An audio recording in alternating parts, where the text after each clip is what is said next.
ವಿಜಯಪುರದಲ್ಲಿ ರೈತರ 1200 ಎಕರೆ ಭೂಮಿಯನ್ನು ವಕ್ಫ್ ಆಸ್ತಿ ಅಂತ ಘೋಷಣೆ ಮಾಡುವಂಥ, ವಕ್ಫ್ ಆಸ್ತಿಯಾಗಿ ಅದನ್ನು ಪರಿವರ್ತಿಸುವಂಥ ಒಂದು ದುಸ್ಸಾಹಸಕ್ಕೆ ಕರ್ನಾಟಕದ ಕಾಂಗ್ರೆಸ್ ಸರ್ಕಾರ ಕೈ ಹಾಕಿತ್ತು. ಆದರೆ ಸಕಾಲದಲ್ಲಿ ಭಾರತೀಯ ಜನತಾ ಪಾರ್ಟಿ ಮತ್ತು ರೈತರು ಎಚ್ಚೆತ್ತುಕೊಂಡ ಕಾರಣಕ್ಕೆ ಮತ್ತು ಅಲ್ಲಿಯ ವಿಜಯಪುರ ಜಿಲ್ಲೆಯ ಉಸ್ತುವಾರಿ ಸಚಿವರು ಮತ್ತು ರಾಜ್ಯದ ಸಚಿವರಾಗಿರುವಂಥ ಎಂ ಬಿ ಪಾಟೀಲ್ ಅವರು ತಮ್ಮನ್ನು ತಾವು ಬದುಕಿಸಿಕೊಳ್ಳುವಂಥ ಒಂದು ಪ್ರಯತ್ನದಲ್ಲಿ ಒಂದು ಪ್ರಾಯಶಃ ಯಶಸ್ವಿ ಆಗಿದ್ದಾರೆ ಅನ್ನುವಂಥದ್ದು ನಮಗೆ ಕಾಣಲಿಕ್ಕೆ ಸಿಗ್ತದೆ.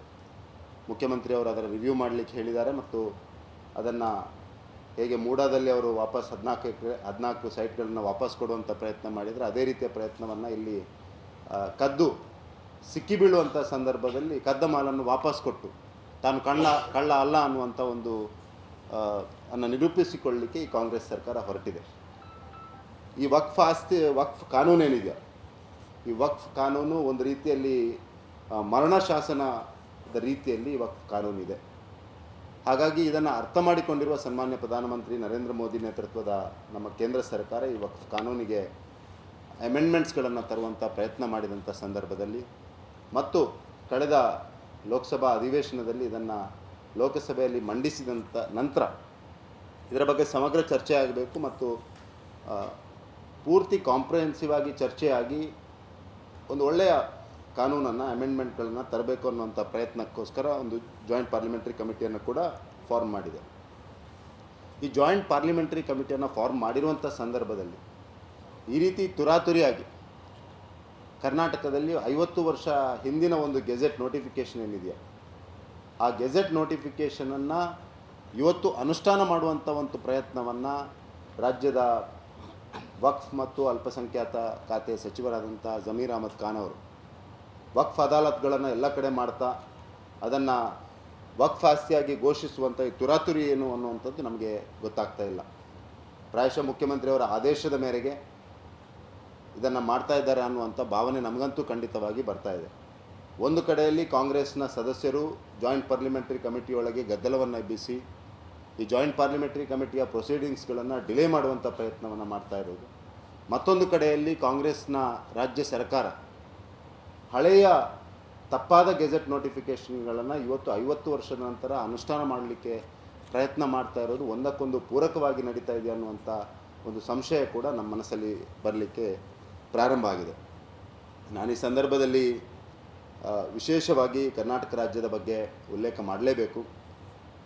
ಹಿಂದಿನ ಅಲ್ಪಸಂಖ್ಯಾತ ನಿಗಮದ ಅಧ್ಯಕ್ಷರಾಗಿರುವಂಥ ಅನ್ವರ್ ಮಾಣಿಪಾಡಿಯವರ ಒಂದು ವರದಿ ಏನಿತ್ತು, ಆ ವರದಿಯಲ್ಲಿ ರಾಜ್ಯದಲ್ಲಿ 54,000 ಎಕರೆ ಭೂಮಿ ವಕ್ಫ್ ಸುಪರ್ದಿಯಲ್ಲಿದೆ, ಅದರಲ್ಲಿ 29,000 ಎಕರೆ ಅಕ್ರಮ ಪರಭಾರೆ ಆಗಿದೆ ಅನ್ನುವಂಥದ್ದನ್ನು ಅವರ ವರದಿಯಲ್ಲಿ ಕೊಟ್ಟಿದ್ದರು. ಈ ಹಗರಣ ಏನಿದೆ, ಈ ಹಗರಣ ಈ ದೇಶದಲ್ಲೇ ಕಂಡಿರುವಂಥ ಒಂದು ದೊಡ್ಡ ಹಗರಣ ಅನ್ನುವಂಥದ್ದನ್ನು ಅವ್ರು ಹೇಳಿದರು. ಅದರಲ್ಲಿ ನೇರವಾಗಿ ಈಗಿನ ಸಚಿವರಾಗಿರುವಂಥ ಜಮೀರ್ ಅಹಮದ್ ಖಾನ್, ರೋಷನ್ ಬೇಗ್, ಈ ರೀತಿ ಹಲವಾರು ಸೋಕಾಲ್ಡ್ ಮುಸ್ಲಿಂ ನಾಯಕರು ಅಂತ ಏನು ಹೇಳ್ತಾ ಇದ್ದಾರೆ, ಇವರೆಲ್ಲರೂ ಇದರ ಪಾಲ್ಗೊಂಡಿದ್ದಾರೆ ಅನ್ನುವಂಥ ಒಂದು ಆರೋಪ ಕೂಡ ಇತ್ತು. ಆದರೆ ಅದನ್ನು ನಮ್ಮ ಆಗ್ರಹ ಇದೆ, ಆ ವರದಿಯನ್ನು ಶೀಘ್ರದಲ್ಲೇ ಅದರ ತನಿಖೆ ಆಗಬೇಕು, CBI ತನಿಖೆ ಆಗಬೇಕು, ಅದನ್ನು ಮಂಡನೆ ಆಗಬೇಕು ಮತ್ತು ಯಥಾವತ್ತಾಗಿ ಅದನ್ನು ಪಾಲಿಸುವಂಥ ಕೆಲಸವನ್ನು ಕೂಡ ಸರ್ಕಾರ ಮಾಡಬೇಕು. ಈ ಒಟ್ಟು ವಕ್ಫ್ನ ಅಮೆಂಡ್ಮೆಂಟ್ಗೆ ಏನು ನಮ್ಮ ಸರ್ಕಾರ ಹೊರಟಿದ ಕೇಂದ್ರದ ನರೇಂದ್ರ ಮೋದಿ ಸರ್ಕಾರ, ನಾನು ಈ ಸಂದರ್ಭದಲ್ಲಿ ದಕ್ಷಿಣ ಕನ್ನಡ ಜಿಲ್ಲೆಯಲ್ಲಿ ಕೇವಲ ನಾನು ನಿನ್ನೆ ಇದನ್ನು ಅಧ್ಯಯನ ಮಾಡುವ ದೃಷ್ಟಿಯಿಂದ ಒಂದು ಕಳೆದ 20 ವರ್ಷದಲ್ಲಿ ಎಷ್ಟು ಭೂಮಿ ವಕ್ಫ್ಗೆ ಹೋಗಿದೆ ಅನ್ನುವಂಥದ್ದು ನಾನು ಅಧ್ಯಯನದ ದೃಷ್ಟಿಯಿಂದ ತೆಗೆದುಕೊಂಡಿದ್ದೆ. ನಮಗೆ ಶಾಕ್ ಆಗ್ತದೆ. ವಕ್ಫ್ನಲ್ಲಿ ಮೇಜರ್ ಆಗಿ ಹೋಗುವಂಥ ಭೂಮಿ ಒಂದು ಗೌರ್ಮೆಂಟ್ ಲ್ಯಾಂಡ್, ಎರಡನೇದು ವಕ್ಫ್ ಬೈ ಯೂಸರ್ ಅಂತ ಹೇಳುವಂಥದ್ದು. ಒಂದು ಸರ್ಕಾರಿ ಜಾಗೆಯನ್ನು ವಕ್ಫ್ಗೆ ಕೊಡುವಂಥ ಒಂದು ಪ್ರಕ್ರಿಯೆ ನಡೀತಾ ಇದೆ. ದಕ್ಷಿಣ ಕನ್ನಡ ಜಿಲ್ಲೆಯ ಮಂಗಳೂರು ತಾಲೂಕಿನಲ್ಲಿ ಕೇವಲ ಸ್ಯಾಂಪಲ್ಗೆ ನಾನು ತೆಗೆದುಕೊಂಡಂಥ ಸಂದರ್ಭದಲ್ಲಿ ಕಳೆದ ಕೇವಲ 24 ವರ್ಷದಲ್ಲಿ